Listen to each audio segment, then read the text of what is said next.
3 months ago, a member of this honorable House and the representative of Ayawaso West constituency,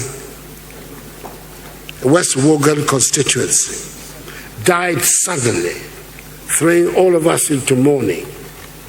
On 31st January, 3 weeks ago exactly, a by-election was called to elect a replacement for the late Emmanuel Chiramatin Ejako.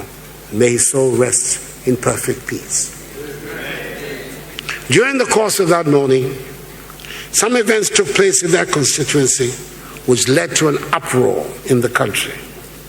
My first instinct was to let the police do their investigations and then prosecute if they found evidence of criminality. The narration that this was another incident of, quote, normal by-election violence, unquote, caused me to expand my response.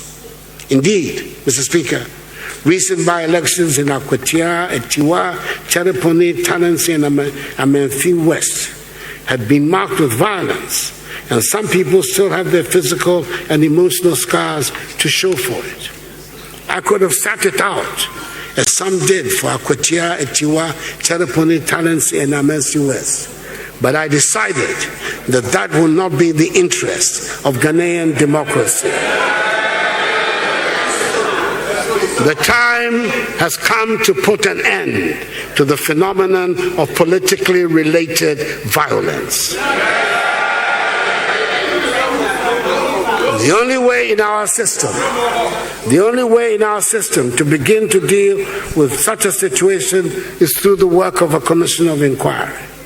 Thankfully, I got 4 responsible Ghanaians of independent spirit who agreed to serve on the commission.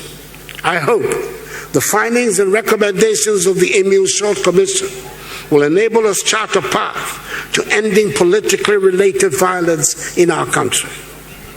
The events of last Monday in Kumasi, where a meeting of the national regional executives of the opposition National Democratic Congress was broken up by acts of violence, leading to the tragic death of a citizen, have reinforced the urgent need for us to find that path.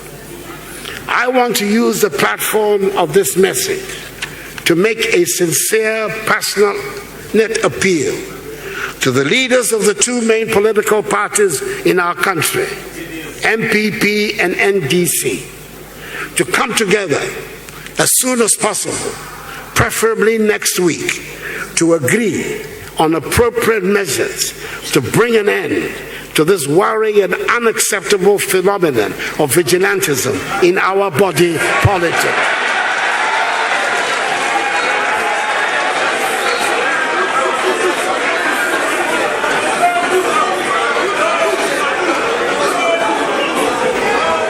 Mr.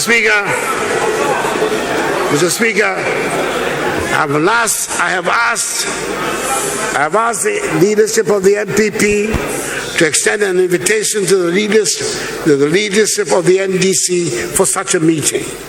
The security services of the country will be on standby to assist this meeting. If voluntary disbandment by the parties is not feasible, then I will initiate legislation in the matter.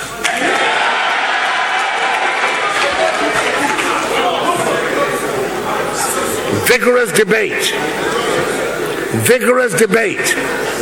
and the exchange of ideas should be the true basis of political dialogue and competition in our country, not the activities of party vigilante groups. Mr. Speaker, what was tolerated over the years cannot and must not be accepted anymore. We must not take our peace and security for granted, not for a moment.